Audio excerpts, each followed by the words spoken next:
Ever wonder how soldiers become special forces operatives, or how they learn to parachute out of planes flying thousands of feet above the ground? Maybe you've been curious about how soldiers become drill sergeants, or simply want to know more about how soldiers become leaders. Well, fasten your seatbelts, my friends, because today we're diving into the expansive, diverse, and often surprising world of U.S. Army schools. Get ready for an intriguing journey that could inspire you, educate you, and change the way you see the U.S. Army. So stay tuned, my friends, because that video starts right now.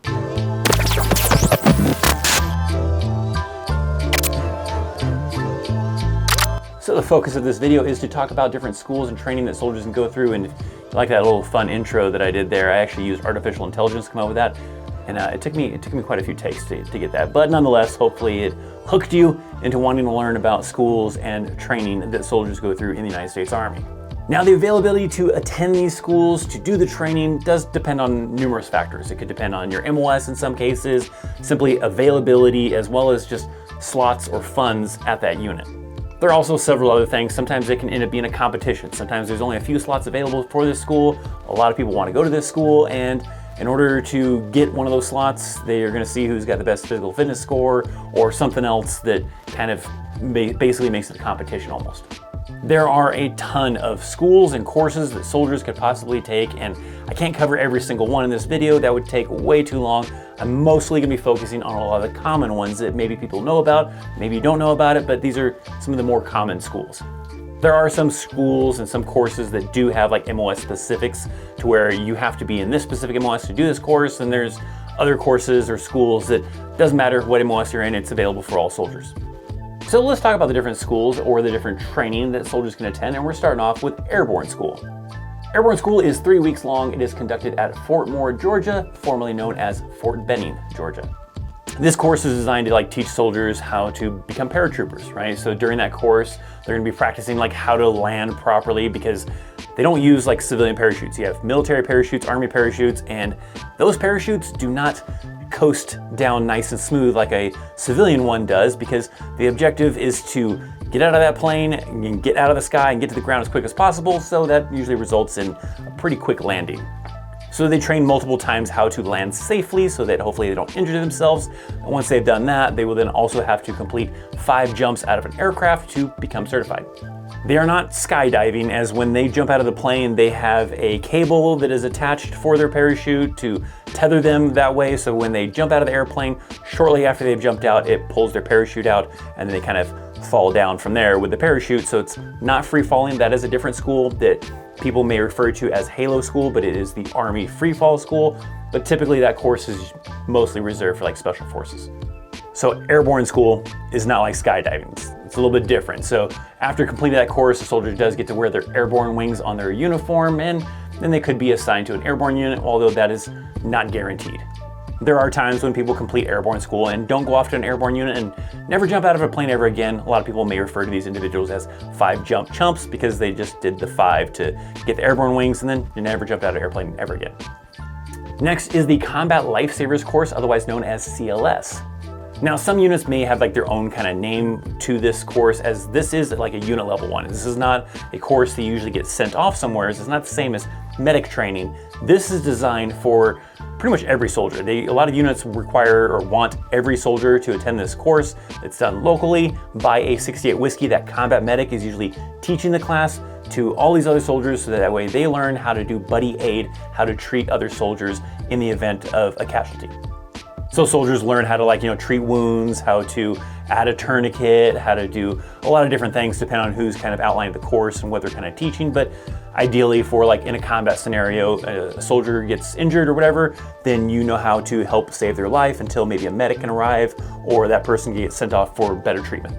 A lot of units will also require soldiers to do this yearly to be able to requalify, and especially units that deploy quite often, it's usually pretty common that you'll have to do this on a yearly basis. Other units may have you do it once, maybe have you do it never, but this is an option of a course that usually is done locally at the unit. There's the Defense Language Institute Foreign Language Center in Monterey, California. And at this school, they teach up to 14 different languages. What language they learn really just depends on the MOS, and it's not going to be available to any soldier. Typically has to be a soldier that is in an MOS that requires them to know another language. This school could be anywhere from 36 weeks to 64 weeks. It really just depends on the language and how complex the language is for that soldier to have to learn how to speak that language. There is also the drill sergeant school that is done at Fort Jackson, South Carolina, and that is 65 days, which is roughly about 9 weeks. I think it's like 9 weeks and 2 days. Nonetheless, 65 days is the length of the course. Now, soldiers can actually volunteer to go to this school to become a drill sergeant as long as they've got at least 4 years in the Army and they're within the pay grade of an E4 to an E7. A few other requirements. Commonly though, most of the people that are attending this course are usually E5 or E6 though. Now, not everyone that attends the school volunteered to do so, and in some cases they are what is called DA selected. That is, the Department of the Army has selected that individual to become a drill sergeant, and they're saying that, hey, you'd be a good drill sergeant. I think we're gonna send you.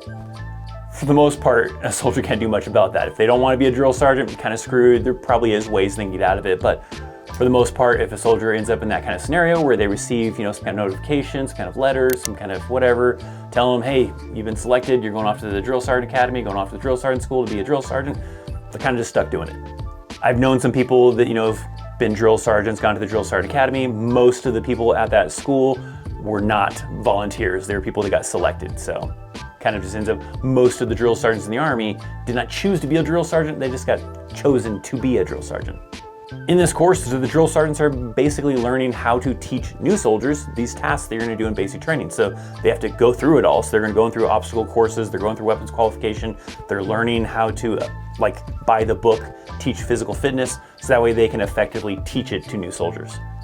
After they complete the course, they will get assigned to a basic training unit where they will essentially go on the trail, as they call it, and become a drill sergeant for at least 2 years. They can extend to do it longer, but usually the minimum is usually about 2 years. A soldier that completes this training, they do receive that drill sergeant identification badge that is worn on the right pocket of their uniform, and even if they're no longer a drill sergeant, no longer at a basic training, they still continue to wear that patch. Next, there is Ranger School. That is done at Fort Moore, Georgia, previously known as Fort Benning, and that is 8 weeks long.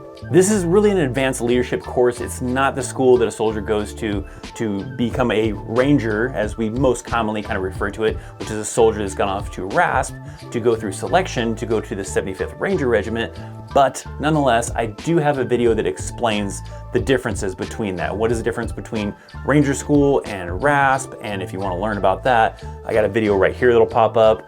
There's also another video I got on my channel that actually explains everything about Rangers selection and everything. So make sure you check that video too, if that's something you're interested in. But without getting that deep into Ranger School, let's move on to the next one. There's the Army Recruiting and Retention College that is done at Fort Knox, Kentucky, and that is 7 weeks long. It's kind of like the drill sergeant school in the way that you can volunteer to go after recruiting, or you could get DA selected to have to be a recruiter. Same kind of concept. I've heard from most people that the majority, the larger percentage of people that are in that kind of position got DA selected to be a recruiter, while a smaller percentage actually volunteered to willingly be a recruiter. Did I say that weird? Willingly? Willingly, right? During this course, they're learning how to basically, bring soldiers into the Army, things like the system, things that the requirements, and making sure that they know how to educate people that are interested in joining the Army and have a bunch of questions. So all of that stuff, from admin stuff to what goes into bringing a soldier into the Army, so that they know how to do that process, as well as being able to answer any questions that people may have that are interested in joining the Army. After completing the course, they also have a badge that they wear. It's the Army Recruiter Badge. That also goes on the right pocket of their uniform. And then after they've completed the course, they get assigned to probably a recruiting station. That is typically for at least 3 years, but there are a lot of ways that if someone is interested and wants to keep doing that for a longer time, then they can request to stay in that position for even longer. The next one is Air Assault School, and that is 10 days long. Now, for Air Assault School, they don't have one dedicated location. There are several locations, and if a soldier gets a slot to be able to go to Air Assault School, then they might just send them to whichever one is nearest or which one has available slots, whatever the case could be. During this course, soldiers learn how to rappel out of helicopters, how to rig up equipment to be airlifted, sling loading as it's called. A lot of people think that Air Assault is simply just doing all that cool stuff like you see in movies and rappelling out of helicopters. From everyone I've ever talked to that did Air Assault School, they do that, but the majority of the class is learning how to effectively rig up a vehicle or some equipment or whatever for a helicopter to come in, and then to attach it to that helicopter so they can take off with that equipment. And that's what the majority of the training they spend is doing that kind of a task.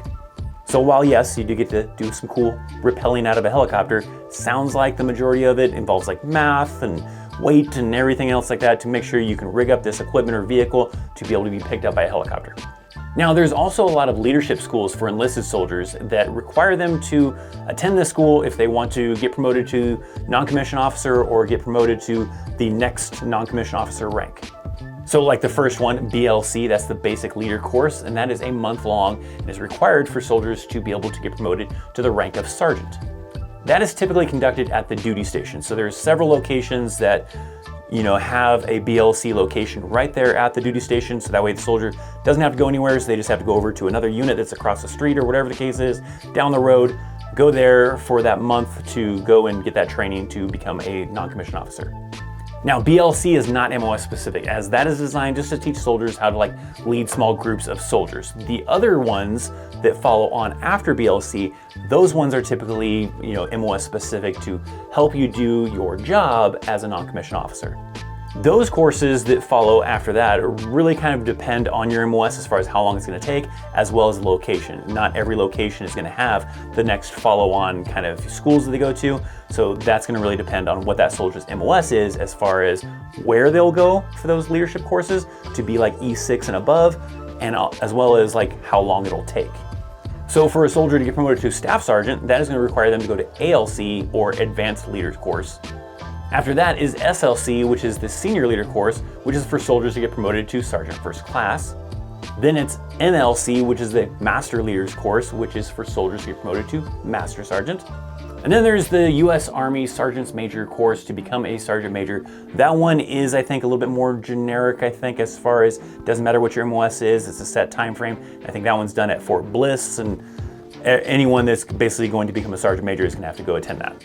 Now, there are a ton more schools and courses that I didn't mention. There's a hazmat course, this is the class that I teach as my civilian job for JBCP, the navigation system, and several other courses you have to go somewhere to go attend, or schools that you can do locally or whatever. There's a ton more out there. But for my viewers out there watching this video, what is one that you're interested in? Whether it's one I mentioned, one that I did not mention, let me know down in the comments section down below. What is a school that you are interested in, whether to attend or maybe you just want to know information about?